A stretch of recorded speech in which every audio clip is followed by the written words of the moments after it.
네, 요즘 투자자들 평상시에 글로벌 증시를 잘 보지 않으셨던 분들이라 하더라도 자기 전에 유럽 증시와 미국 증시 상황, 또 일어나셔서 마감 상황, 또 우리 증시가 개장을 하더라도 못 믿겠다. 10시 반 중국 증시 개장하는 모습을 보고 하는 모습들이 많이 눈에 띕니다.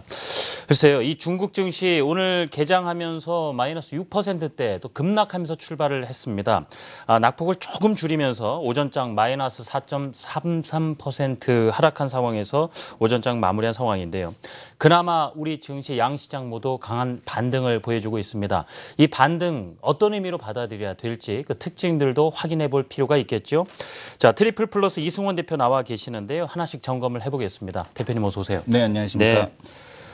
반등 치고는 또 세게 나와줍니다. 네네. 그러다 보니까 이거 뭐 남북 고위급 회담 성사된 것에 대한 선물일까? 이 지금 반등이 좀 지속될 것인가 여부는 또 지켜봐야 되겠습니다만은 워낙 뭐 전업종 걸쳐서 올라주고 있다 보니까 특징들도 잘 분별을 해야 될 것 같습니다. 예. 예. 시장에 대한 좀 이제 외국인 좀 아쉬운 것은 물론 이제 그 해외 시장에 대한 낙폭에 비해서 국내 시장 반등이 진행되는 것은 아무래도 이제 그 중국 남북 고위급 회담에 대한 타결 영향이 더 크다 이렇게 좀 보셔야 될 것 같습니다. 예. 외국인들에 대한 코스피 시장에서에 대한 매도세 지속이 되고 있죠. 3,600억 매도세가 진행이 되고 있으니까 오늘도 이제 5천억 이상에 대한 매도세가 나올 가능성이 매우 높아 보이는데요. 어제 같은 경우도 7천억이 넘는 매도. 그러니까 이 외국인에 대한 매도 자체는 이머징 마켓에서의 자금 이탈에 대한 쪽이 아무래도 이번 주까지는 지속될 가능성이 매우 높아 보이는 그런 상황이라고 보셔야 될 것 같습니다. 네. 다만 이제 이 두 시장 중에서 물론 오늘 코스닥의 반등이 더 세게 나오고는 있는데 이 외국인에 대한 코스닥 시장에서의 매매 자체를 보게 되면은 사실은 이번 주만 매수가, 그러니까 오늘만 매수가 들어온 게 아니죠. 그러니까 지난주 이제 수요일부터 시작을 해서 외국인들 같은 경우는 코스닥 시장에 대한 매수세가 지속이 돼 왔었습니다. 그리고 코스닥 시장에서 보게 되면 종목별로 먼저 이렇게 움직이는 그런 흐름들이 나타나고 있었고요. 예. 그래서 이런 흐름들을 놓고 봤을 때 시장에서 먼저 바닥을 낙폭과대를 좀 인식한 그런 움직임들은 좀 나타나고 있었다라고 좀 보셔야 될 것 같습니다. 그래서 이제 지금 그렇다면 이제 그 대북 리스크에 대한 해소에 대한 쪽으로 시장이 다시 한번 이제 급반등이 나타날 수 있을 것이냐에 대한 쪽에서는 아직까지는 여전히 좀 불안감이 좀 크다라고 보여집니다. 그러니까 여전히 그 테이퍼 텐트럼 그리고 중심으로 하는 이 불확실성 속에서 이 중국 경기에 대한 문제 그리고 또 이제 유가에 대한 전망 자체가 뭐 15불, 20불 뭐 이런 얘기들이 나오고 있거든요. 네. 그러다 보니까 이런 불안 심리에 대한 쪽이 아직까지는 좀 제거되긴 어렵다라고 보셔야 될 것 같은데 미국 시장이 특히 이제 어제 급락을 했었습니다. 근데 이제 이 S&P 500 기준으로 해서 지난주에 5.77% 하락을 하고 나서 지금 그 과연 그 S&P 500이 1980년도 이후로 29차례 5% 정도의 주간 단위 급락이 있었습니다. 네. 근데 이제 이후의 주가 상황에 대한 흐름을 한번 살펴보도록 할 텐데요. 지금 보게 되면 평균적으로 일주일 후에 반등하는 모습들 그리고 지금 일주 후에는 1.65% 그리고 4주 후에 그리고 이제 12주에 4.95% 평균적인 반등이 있었습니다. 물론 이제 중요한 것은 뭐냐면은 이 S&P 500의 5% 이상에 대한 급락이 나타나고 나서 현재 그 시장을 지배하고 있는 리스크가 시스템 리스크냐라고 네. 한다면 지속적인 하락이 나타날 겁니다. 근데 지금은 시스템 리스크가 아니라고 보고 있는 거거든요. 물론 여러 가지 이제 우려감은 작용을 하고 있지만 그런 리스크에 대한 쪽이 뭐 동아시아 위기나 이런 쪽으로 해결될 발전될 가능성은 적다라고 보고 있기 때문에 여전히 시장에 대한 쪽은 낙폭과대에 대한 인식 그리고 반등에 대한 쪽이 좀 더 연장되는 그런 형태라고 좀 보고 있고요. 제가 이제 최근에 들었던 얘기 중에서 가장 시장에 아하 하고서 이제 들었던 얘기가 뭐였냐면 앵커님께서 얘기해 주셨던 얘기거든요. 예. 지금 시장은 귀신의 집 효과다. 귀신의 집 효과. 예. 이게 뭐냐면 귀신의 집에 들어가게 되면 그게 가짜 귀신이라는 걸 알고 있음에도 불구하고 우리가 많이 놀라거나 아니면 무서워하거나 귀신이 갑자기 나타나면 더 많이 놀라게 되는 거죠. 놀라는 그런 이제 효과들이 발생이 되게 되는데 사실은 그 귀신의 집에 나오고 나면은 알면서 들어갔지만 놀라기도 하고 또 이제 나올 때쯤 되면은 이제 이게 여유를 찾게 여유를 다시 찾게 되는데 지금 시장에 대한 구간 자체가 지금 귀신의 집에 들어와 있는 이제 그런 구간이 아닌가 이렇게 지금 보고 있습니다. 예. 처음에 많이 화들짝 놀라서 충격도 클 것이고 시간이 갈수록에는 훨씬 더 받는 충격이 덜해질 것이다 이런 의미이군요. 지금 이 대표님 오늘 보내드릴 때는 아마 지금 시장에서 전략에 대해서 제가 꼭 챙겨서 저도 여쭤봐 드리도록 할 텐데요. 아무래도 지금 반등 자체가 글쎄요, 빨리 올라와주니까 덜컥, 나도 이제 매수 가담해야지 하는 부분에 대해서는 사실 경계심이 분명 묻어 있을 수도 있거든요. 이 부분의 전략에 대해서는 잠시 후에 여쭤보도록 하고. 일단 오늘 장에서 움직이는 어떤 종목이라든가 특징들을 하나씩 짚어보겠습니다. 먼저 SK 하이닉스 상대 오늘 강세를 보여주고 있는데요. 대규모 투자 소식이 들려왔단 말입니다. 물론 그 전에도 이제 물론 이제 최태원 회장에 대한 쪽 광복절 사면 때도 이 얘기가 나왔었죠. 네. 그 전부터 이제 나왔음에도 불구하고 그때 당시에는 별로 SK 하이닉스에 대한 반응은 별로 없었습니다. 오히려 SK 하이닉스도 시장이 빠지니까 같이 빠지는 모습을 보여줬었는데 오늘은 이제 SK 하이닉스가 2014년도 이후 투자했던 그 분량에 대한 돈까지 이제 포함을 해서 지금 47조 원에 대한 공장 투자에 대한 쪽을 앞으로 진행하겠다라는 얘기를 하고 있습니다. 현재 이제 2천 공장에 대한 투자까지 포함한 거거든요. 네. 그래서 이제 이 부분까지 포함해서 47조 원에 대한 공장 증설을 해서 전 세계 3위의 종합 반도체 기업으로 이제 태어나겠다라는 그런 얘기를 하고 있습니다. 근데 물론 이제 이런 투자에 대한 쪽이 지속이 된다라는 것은 어쨌든 간에 이 반도체 산업에서의 대규모 장치 산업이기 때문에 뭐 이런 부분은 뭐 긍정적으로 좀 받아들일 수 있을 것 같고요. 시장에서 좀 우려하는 바는 이제 아마 마이크론에 이미 좀 녹아 들어가 있습니다. 마이크론 같은 경우는 SK 하이닉스에 대한 투자 때문에 주가가 한 번 더 급락하는 모습을 또 보여줬었고요. 네. 근데 이제 이 반도체 쪽 같은 경우는 이제 가장 큰 이슈가 이제 중국의 중심 반도체에 대한 그 설립 이후로 이 반도체 산업에 대한 육성 이 부분이 한국에서 이제 타격을 주지 않겠느냐 이런 부분이 여전히 지금 시장에 녹아 들어가 있고요. 또 하나는 지금 보게 되면은 이 IM 플래시죠. 마이크론과 그리고 이제 마이크론의 이제 그 조인트 벤처 IM 플래시 메모리에서 만들고 있는 3D 크로스 포인트 기술을 활용한 새로운 이제 반도체 이 등장입니다. 근데 이제 이 3D 크로스 포인트를 활용한 이 새로운 반도체 같은 경우는 아직까지는 시장에서 이제 좀 선을 보여야지만 그 리스크가 이제 좀 더 뭐 네. 수율 문제라든가 어떤 소재를 사용했나라든가 이런 것들에 대한 문제가 남아 있기 때문에 아직 이제 이 상황에 대한 쪽을 좀 벗어날 그런 구간에 대한 쪽은 됐다라고 좀 보고 있습니다. 다만 이제 반도체 쪽에서 내가 이 부분이 좀 부담스럽다라면 여전히 반도체 장비주 쪽은 좀 더 매력적이다라는 그런 얘기를 드렸죠. 왜냐하면 어쨌든 증설이 계속해서 이어진다라는 것, SK 하이닉스의 대규모 투자, 그리고 중국도 어쨌든 간에 이 대규모 투자에 대한 쪽을 하게 될 텐데 이 반도체 산업에 대한 투자를 하게 되면은 자체 이제 자국의 이제 반도체 그 장비보다는 아무래도 한국산 반도체 장비를 많이 사용을 할 수밖에 없습니다. 네. 아니면 일본산이나. 네. 그러니까 그 중간에 이제 따라오겠죠. 하지만 이제 그 앞으로의 이제 투자 기간에 대한 쪽을 감안해 본다라면은 반도체 이 섹터 중에서도 반도체 장비 쪽 섹터에 대한 쪽은 여전히 좀 매력적인 흐름으로 지금 보여주고 있고 실적도 뒷받침이 되고 있기 때문에 이번 급락에 대한 쪽을 활용해서 매수하는 전략에 대한 쪽이 여전히 유효하다라고 보고 있습니다. 네.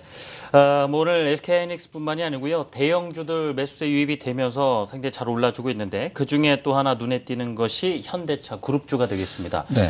현재 유가도 많이 내려와 있고 또 원달러 환율도 상승하다 보니까 사실 자동차가 또 랠리를 펼치선 여건은 마련됐다라는 네. 얘기가 들리다 보니까 말이죠.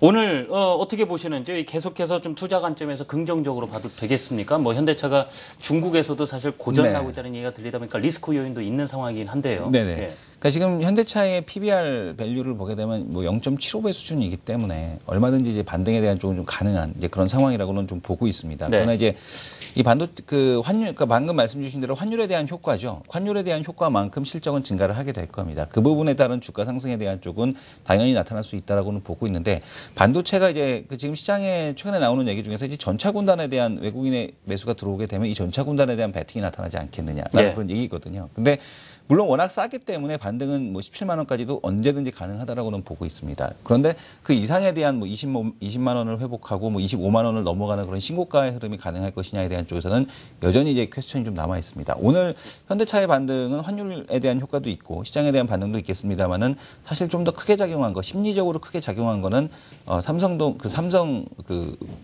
지금 보게 되면 삼성동에 있는 서울의료원 부지에 대한 입찰을 하지 않았다라는 것에 대한 안도랠리 성격에 대한 쪽도 상당히 좀 강하다라고 좀 보고 있습니다. 그래서 반도체, 자동차 같은 경우는 여전히 지금 중국 시장에 대한 쪽에서의 이 마켓 쉐어를 잃어버리고 있다는 거 이 부분 상당히 좀 부담스럽고요. 다만 이제 이 투싼이 얼만큼 이 부분을 회복해 줄 수 있을 것이냐 이번이 좀 관건이 될 것 같고 또 하나는 아직까지 중국은 미국에 자동차를 수출하지 않고 있습니다. 물론 지리 자동차에서 볼보 5,000대를 테스트 물량으로 지금 수출을 해 있는 상황이긴 하지만 네. 아직까지 뭐 중국산 브랜드를 달고 수출한 건 아니거든요. 근데 이제 이 부분이 수출이 된다라면은 자동차 쪽에는 좀 부담이 될 수밖에 없다라는 점 이런 부분을 좀 보셔야 될 것 같고요. 자동차는 이제 낙폭이 이렇게 밸류에이션이 좀 싸졌을 때 사서 조금 이제 올라오게 되면 파는 그러니까 인덱스 랠리 정도가 나오게 되면 파는 정도에 대한 트레이딩 바이에 대한 접근 정도만 좀 유효하다라고 좀 보고 있습니다.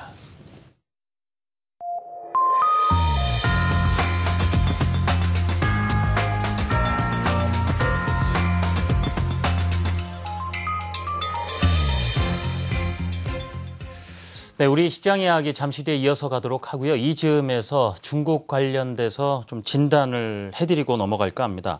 먼저 이 기자 리포트 두 가지를 준비를 했는데요. 지금 중국 경기 둔화 우려의 글로벌 주식시장이 일제히 무너지는 상황이지요.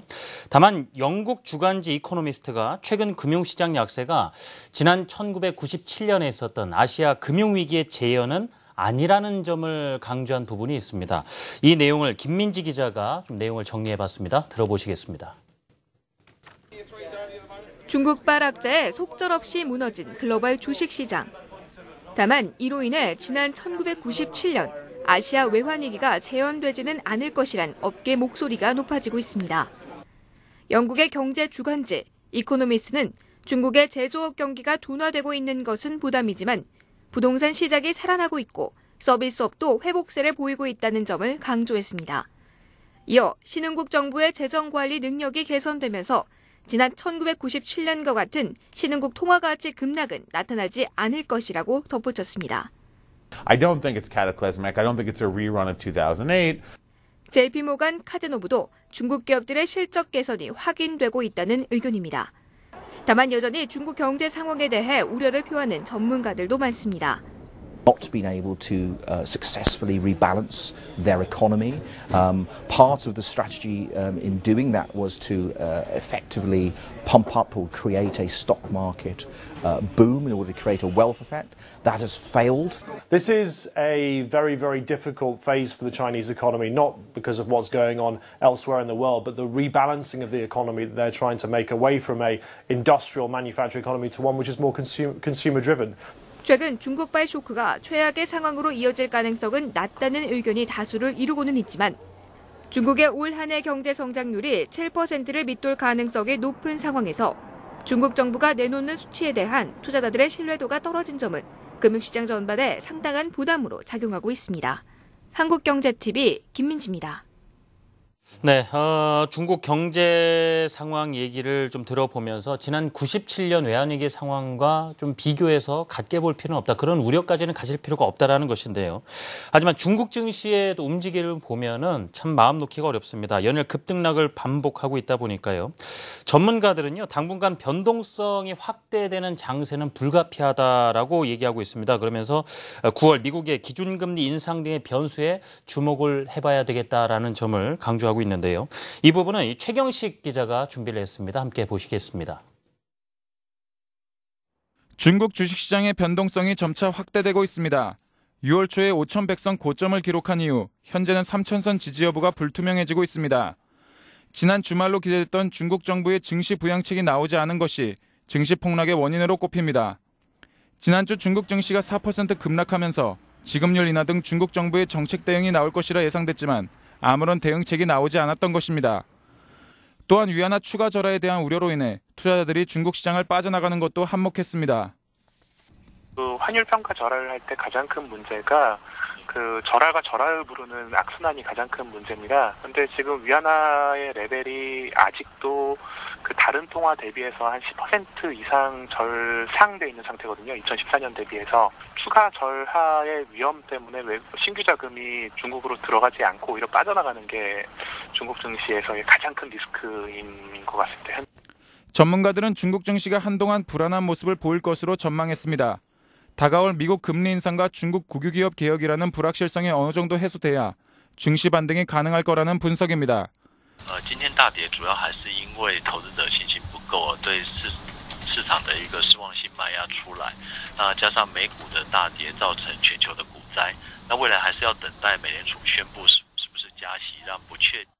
외신들도 중국 증시에 대해 우려하는 전망을 내놨습니다. 외신들은 현 상황이 전 세계를 강타했던 두 번의 금융위기 때와 유사하다며 중국발 신금융위기가 초래되는 것이 아니냐고 우려했습니다. 블룸버그 통신은 신흥시장에서의 자금 유출이 2008년 글로벌 금융위기 때와 비슷하기에 중국 정부의 책임 있는 시장 안정책이 나와야 한다고 지적했습니다. 한국경제TV 최경식입니다. 네, 중국 증시가 어제 이어서 오늘도요, 갭 하락 출발하면서 마이너스 6%대, 지금은 마이너스 4%대에서 일단 오전장을 마친 상황이죠. 중국발 금융 불안이 언제까지 지속이 될까 하는 부분인데, 현재 계시는 전문가 의견을 이 시점에서 들어보고 가겠습니다. 한국투신운용 상해사무소의 현동식 소장 전화 연결돼 있습니다. 소장님 나와 계시는지요? 예. 네, 안녕하십니까. 네. 이 최근 중국 증시 급락 관련해서요, 이 정치적인 내용들, 루머, 이 설들이 상당히 이 한국에도 들려오고 있습니다. 현지에서는 어떻게 받아들이고 있는지 좀 확인된 바가 있는지 이 부분부터 여쭤보고 싶은데요. 예, 안 그래도 어제 이제 아침부터 서울에 계신 지인들이 문자, 전화로 많이 물어보셔서 어떤 루머가 돌고 있는지는 저도 말씀은 들었고요.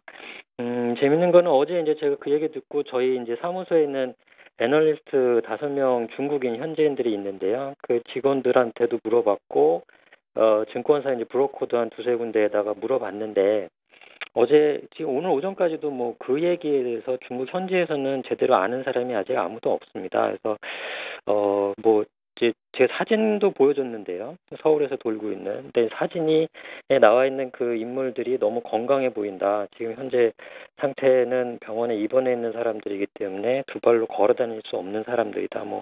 그런 식으로들 좀 약간 부인하는, 믿지 않는 모습이 많고요. 그래서 최소한 어제 시장 하락에 있어서는 중국 로컬 투자자들은 그런 정치적인 부분은 고려가 되지 않았었다라고 보시는 게 맞을 것 같습니다. 그리고 하나 재밌는 건 우리나라가 이제 북한에서 포탄을 날리고 할 때 보면은 이제 해외에 계신 주변의 지인들이 더 걱정을 하고 국내에 계신 분들은 사실 그렇게 크게 민감하게 반응 안 하지 않습니까? 그래서 지금 요번 건 같은 경우는 약간 그거와 비슷한 상황인 것 같습니다. 해외에서 더 걱정하시고요. 내부에서는 그다지 신경을 아직은 쓰지 않고 있는 것 같습니다. 네.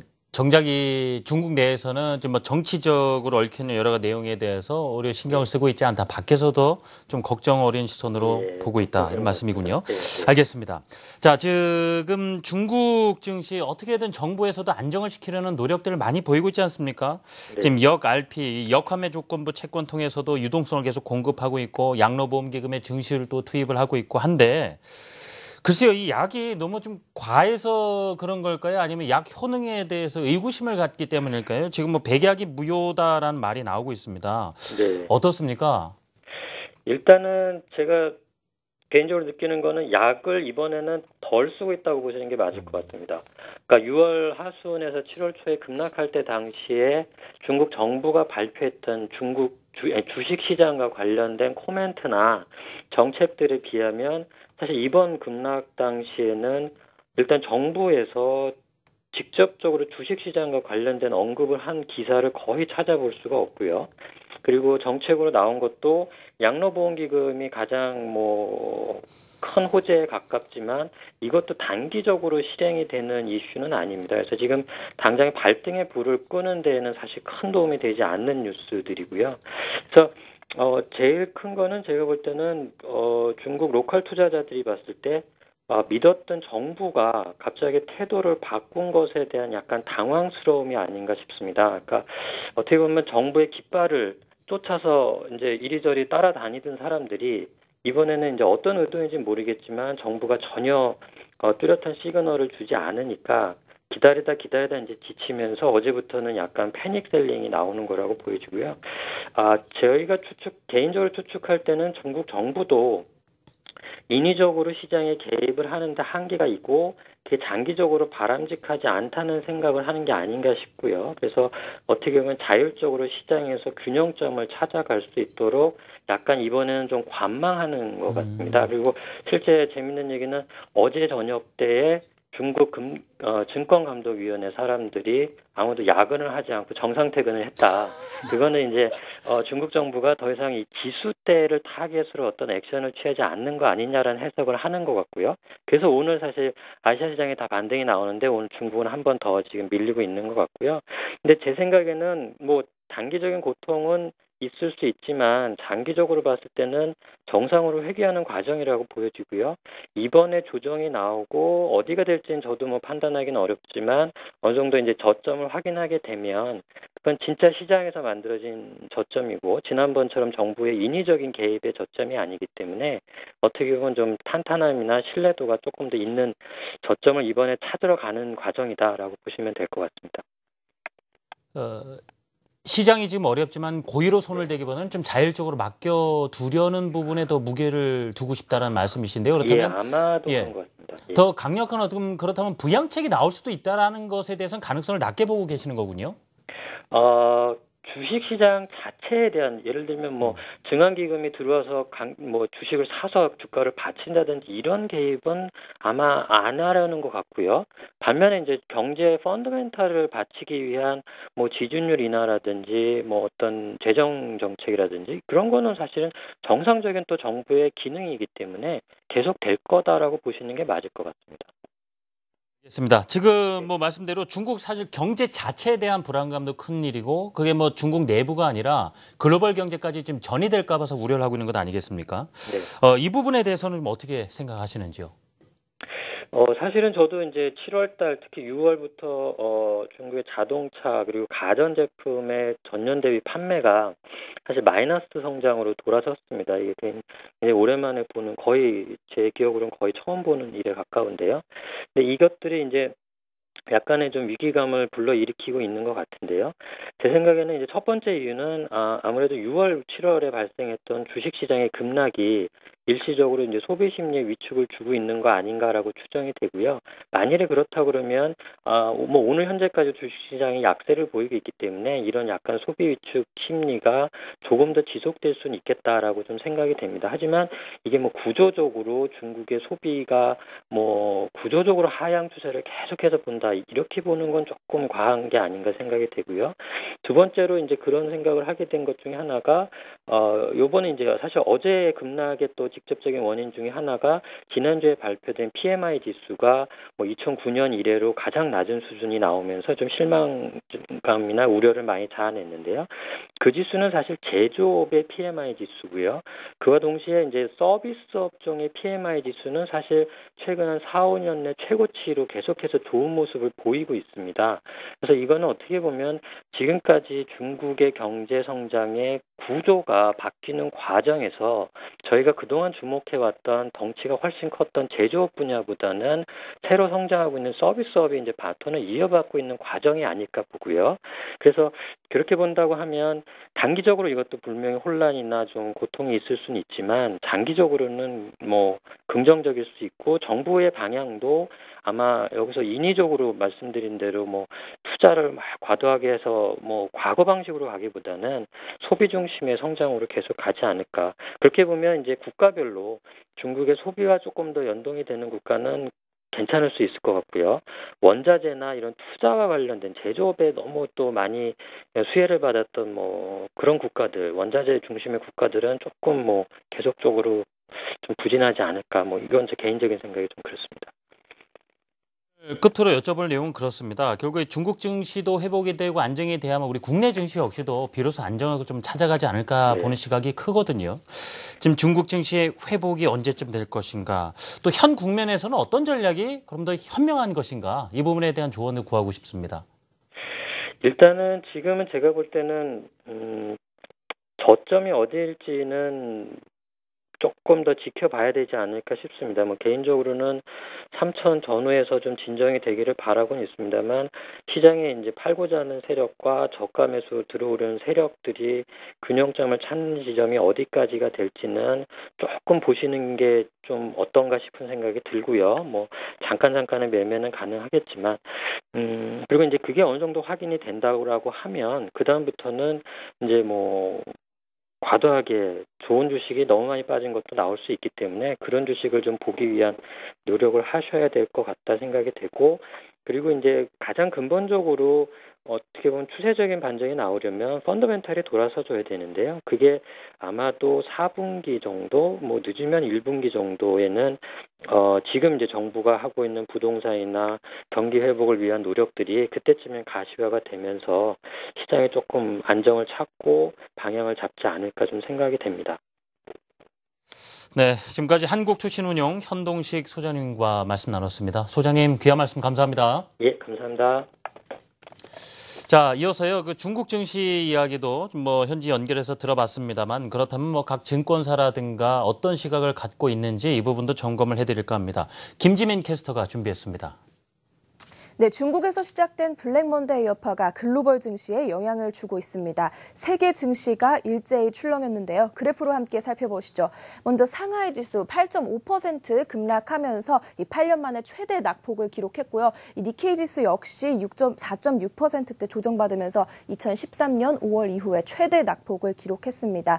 대만 지수 역시 장중 한때 7% 넘게 조정을 받으면서 1990년 이후에 25년 만에 일일 최대 낙폭을 기록했고요. 다우지수는 작년 2월 이후에 처음으로 1만 6천 선을 밑돌았습니다. S&P 500 지수는 작년 10월 이후 가장 낮은 수치를 기록하면서 3.9%대 조정을 받는 모습이었습니다.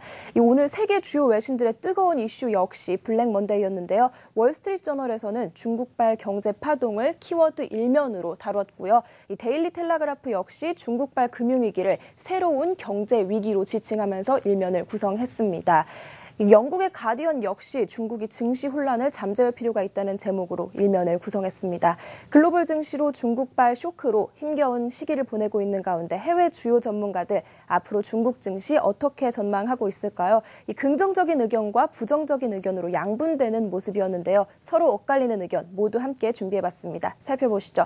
먼저 블룸버그에서는 중국의 부양책이 사실상 실패했다면서 경제 전망과 증권 가치 사이에 괴리가 크기 때문에 당분간은 상하이 증시의 하락을 피할 수 없다는 의견을 제시했고요. 이 JK생명보험의 우칸 펀드 매니저는 중국발 쇼크에 글로벌 투자 심리가 위축된다면서 상해 증시는 3,000선까지 하락할 수도 있다는 부정적인 의견을 제시했습니다.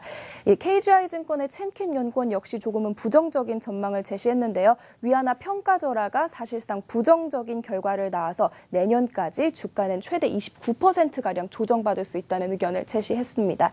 하지만 긍정적인 전망도 있습니다. SLJ 매크로 파트너스의 스티븐 젠 공동 창립자는요, 지난 1997년 아시아가 겪었던 위기로 금융 시스템을 개선하면서 아시아의 탄력성이 높아졌다며 중국 증시가 아시아에 미치는 위험성은 사실상 낮다는 긍정적인 전망을 제시했고요. ING의 프리카시 사크팔 경제학자는요, 중국의 지준율 인하가 임박했다면서 이 추가적인 완화 정책으로 자본 유출을 막을 것이라는 의견을 제시했습니다. 마지막으로 베어링 자산운용의 키엠도 전략가 의견까지 함께 살펴보시죠. 이 인민은행이 금리와 지준율을 추가적으로 조정할 가능성이 있다면서 유동성 공급을 통해서 증시에 긍정적인 영향을 가져올 것이라는 의견 제시했습니다. 네, 해외 주요 전문가들의 중국 증시 전망까지 함께 살펴보셨습니다. 투자 의견에 참고하시기 바랍니다.